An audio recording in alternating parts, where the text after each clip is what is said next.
안녕하십니까. 11월 5일 금요일 영국의 소리방송 빅태현입니다. 오늘 뉴스의 제목을 말씀드리겠습니다. 첫째, 영국에서 최초의 코비드 치료제 승인이 났습니다. 둘째, 남아시아계 사람들의 60%가 코로나 바이러스의 고위험 유전자를 보유하고 있다고 발표했습니다. 셋째, 전 주한 미국 대사들 종전선언은 한국에 해가 된다고 주장합니다. 첫 소식입니다. 영국이 코로나19 치료에 효과적인 것으로 밝혀진 첫 번째 알약을 승인했습니다. 집에서 복용할 수 있는 항바이러스 치료제가 환자의 치료 결과를 획기적으로 개선하게 될 것이라고 NHS는 기대하고 있습니다. 영국은 치료제를 최초로 승인한 국가이지만 공급이 제한될 것으로 예상되기 때문에 알약이 얼마나 빨리 제공될 것인지는 즉각적으로 발표되지는 않았습니다.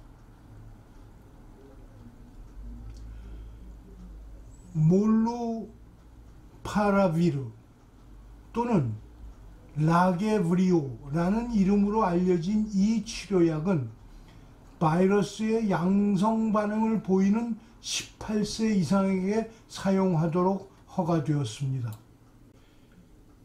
제조사인 머크 제약은 올해 말까지 1천만 명분의 치료약을 생산할 수 있다고 밝혔지만 그 공급량의 대부분은 이미 전 세계 정부에서 선계약 구매한 것으로 알려졌습니다.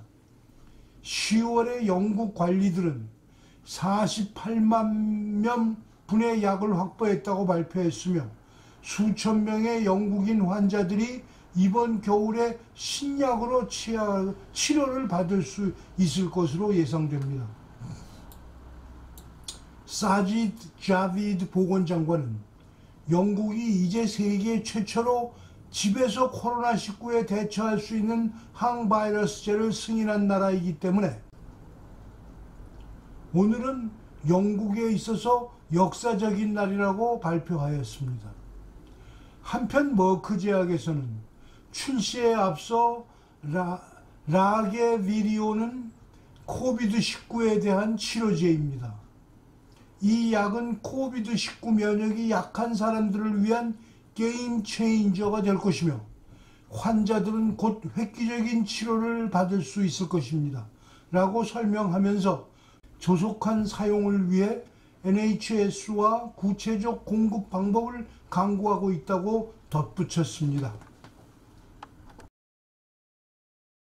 둘째 소식입니다. 남아시아계 사람들의 약 60%가 호흡 부전을 일으키는 고위험 유전자 신호를 가지고 있다는 새로운 연구 결과가 나왔습니다. 이 유전자는 유럽 인구에서도 흔하며 약 15%가 보유하고 있다고 합니다. 과학자들은 유전자가 일부 영국 사회에서도 발생하는 사망과 인도 아시아 대륙에서 코비드19의 영향을 부분적으로 설명할 수 있다고 말합니다. 이 연구는 오늘 발행된 네이처 제네틱스에 게재되어 있습니다.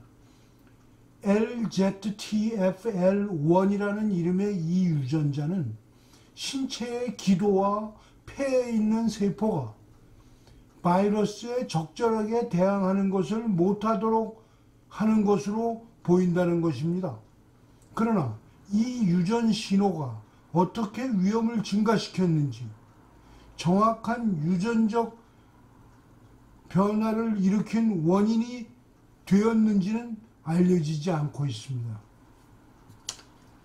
옥스퍼드 대학의 유전자 조절 교수인 짐 휴즈는 이것이 해결하기 어려운 것으로 판명된 이유는 이전에 확인된 유전 신호가 게놈의 암흑 물질에 영향을 미치기 때문이라고 설명했습니다. 우리는 위험 증가가 단백질을 코딩하는 유전자의 차이 때문이 아니라 유전자를 켜는 스위치를 만드는 DNA의 차이 때문이라는 것을 발견했다고 말했습니다. 그러면서 데이비드 교수는 우리가 발견한 유전적 요인은 일부 사람들이 코로나 바이러스 감염 후 중병에 걸리는 이유를 설명할 수 있습니다. 폐가 감염에 반응하는 방식이 중요하다는 것을 보여주는 이유입니다. 대부분의 치료법이 면역 체계가 바이러스에 반응하는 방식을 바꾸는 데 초점을 맞추었기 때문에 이 연구 결과는 더 중요하다는 것입니다.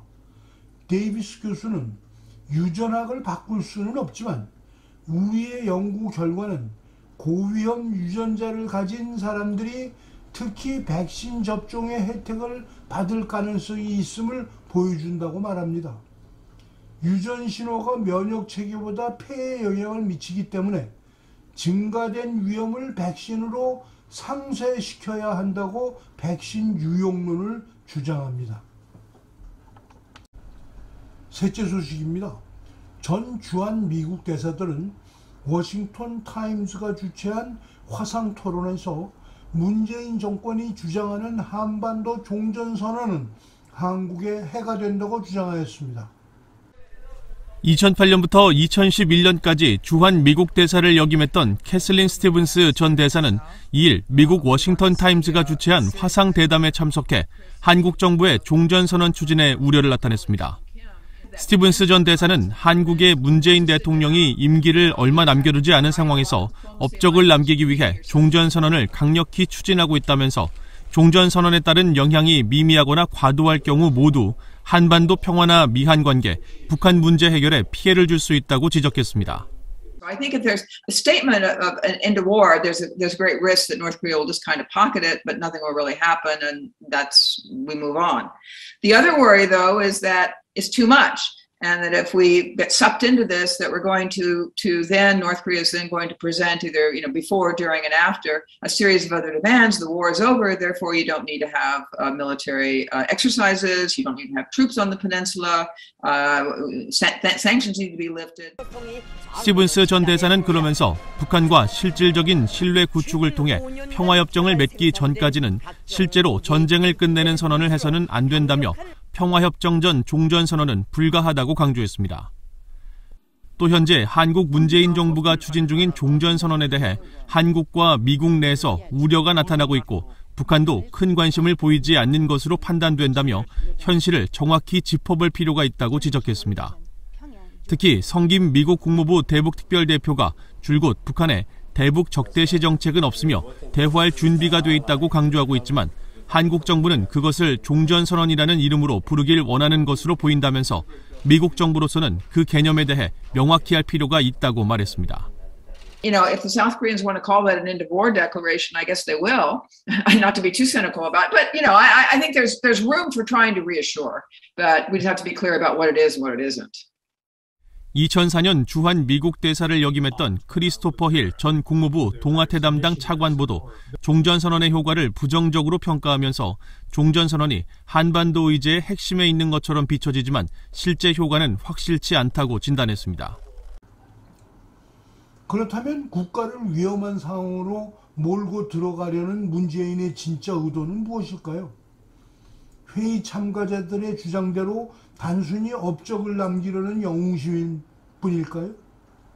필자가 의심하는 것은 자신이 밀어붙이는